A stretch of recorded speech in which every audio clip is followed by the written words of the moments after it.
এক বছর আগে এই মঞ্চে ছাত্র জনতার প্রতিনিধি হিসেবে যারা ছিল তাদের মধ্যে অনেকে আজ এখানে শহীদ পরিবারের সদস্য হিসেবে আছে, অনেকেই এখানে আহত যোদ্ধা হিসেবে আছে।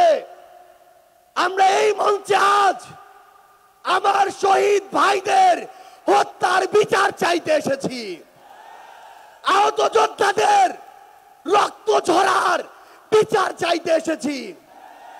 যে আওয়ামী লীগ, যুবলীগ, ছাত্রলীগের সন্ত্রাসীরা আমার সহযোদ্ধাদের রক্ত ঝরিয়েছে, সেই সন্ত্রাসীদের বিচার চাইতে এসেছি। আমরা এই অন্তর্বর্তীকালীন সরকারের কাছে মৌলিক সংস্কারের নিশ্চয়তা চাইতে এসেছি।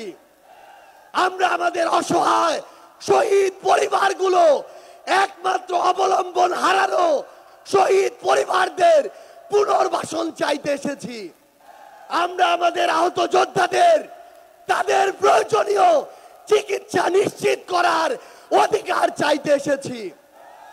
আমরা আজকে এই মঞ্চে স্পষ্ট করে বলতে চাই, ওই ৭২-এ যেই সংবিধান একটা দলের সংবিধান ছিল, যেই সংবিধানের ড্রাফট আরেকটা দেশ থেকে পাশ হয়ে এসেছে, সেই মুজিববাদী সংবিধান এই বাংলাদেশে আর আমরা থাকতে দিতে পারি না।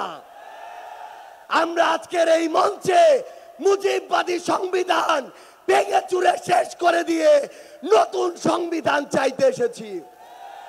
সংগ্রামী সহযোদ্ধারা, আমাদের যে লড়াই, এই লড়াই শুধু ২৪-এর জন্য লড়াই না।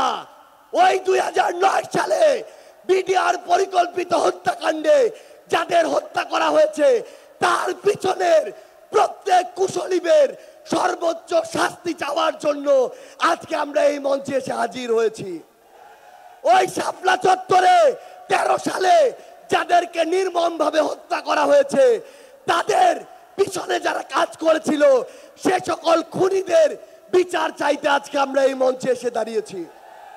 বাংলাদেশের আপামর ছাত্র জনতা, আমাদের সংগ্রামী সহযোদ্ধারা, আমরা শুধু আপনাদের স্পষ্ট করে একটা জিনিস বলি, এই বাংলাদেশে যেমন ইসলাম ফোবিয়ার জায়গা হবে না, ইসলাম বিদ্বেষেরও জায়গা হবে না।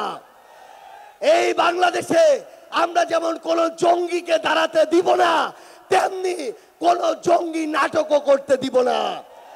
এই বাংলাদেশে সিভিল সোসাইটি নামের কোন দালালকে আর ক্ষমতার চাটুকারিতা করে পার পেতে আমরা দিব না। ইনশাআল্লাহ আপনাদের সাথে আমাদের দেখা হবে সংগ্রামের রাজপথে অথবা বিজয়ে। ইনকিলাব জিন্দাবাদ, এনসিপি জিন্দাবাদ। সংগ্রামী জনতা, আজকের এই শহীদ মিনার যেন সেই ৩ আগস্টের কথা মনে করিয়ে দেয়। আর আমরা অপেক্ষা করছি সেই ঐতিহাসিক নতুন বাংলাদেশের ইশতেহারের জন্য। একটু পরেই সেটি ঘোষণা হবে। সংগ্রামী জনতা, এ পর্যায়ে আপনাদের সামনে বক্তব্য রাখবেন বারবার কারা নির্যাতিত নেতা, ডাকসুর নির্বাচিত সমাজসেবা সম্পাদক, জাতীয় নাগরিক পার্টির বিপ্লবী সদস্য সচিব, গণ অভ্যুত্থানের প্রথম রাজবন্দী জননেতা আক্তার হোসেন।